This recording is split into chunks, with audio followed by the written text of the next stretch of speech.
রূপনগরের রাজকন্যা অনামিকা ঐশী রূপের জাদু নিয়ে এসেছে আল্লামা আলবিউল হক খাজা বাবা ফরিদপুরি ল্যাংটা বাবার দরবারে। রাজকন্যার এই রূপের জাদু পেয়ে আল্লামা আলবি হুজুর কয়েকদিন যাবৎ সে রাজকন্যাকে নিজের দরবারে রাখে। নিজের দরবারে রেখে আলবি হুজুর সেই রাজকন্যাকে হেদায়েতি নসিহত করে। অতঃপর রূপের জাদু নিয়ে আসা রাজকন্যা আলবি হুজুরের সংস্পর্শে থেকে ধীরে ধীরে হয়ে ওঠে একজন পর্দাশীল টিকটক মারানি।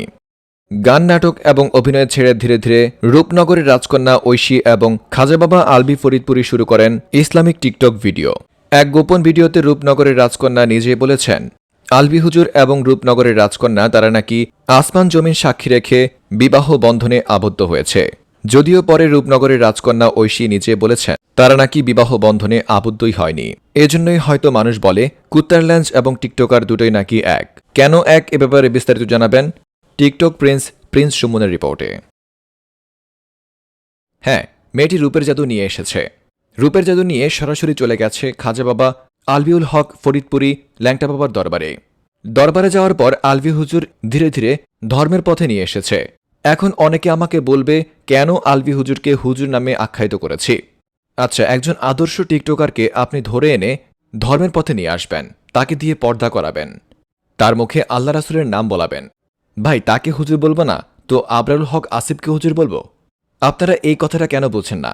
একজন আস্ত টিকটকারকে ধরে এনে একজন মানবতার ফেরিওয়ালা তাকে ধর্মের পথে নিয়ে এসেছে, তাকে আপনারা অ্যাপ্রিসিয়েট করা তো দূরের কথা, আপনারা তাকে হুজুর বলতেও বাধা দিচ্ছেন।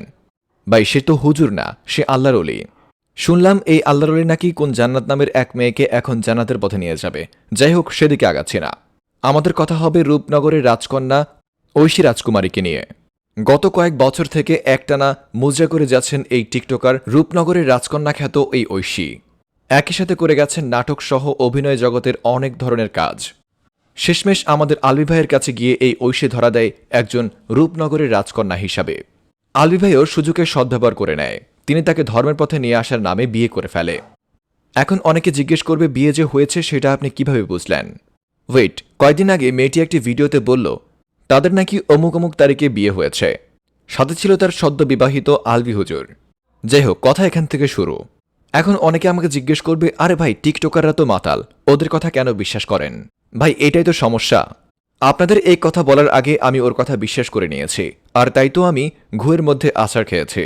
সেদিন আমি রূপনগরের রাজকন্যা ঐশীর কথা বিশ্বাস করে আমি ধরে নিয়েছি হয়তো ঐশী এবং আলবি বিয়ে করে ফেলেছে। ওমা সেদিন লাইভে এসে ঐশী বলল তাদের নাকি বিয়েই হয়নি। তখন আমি বন্ধুকে ডেকে এনে বলেছি, বন্ধু, রোনালদো যেমন ফ্রিকিক করার সময় যেভাবে শুট দেয়, ঠিক সেভাবে আমার কদম জোড়ার মধ্যে দৌড়ে এসে শুট দে। আমি আর বাঁচতে চাই না। আমি কেন যে একটা টিকটকারের কথা বিশ্বাস করেছি নিজেই জানি না।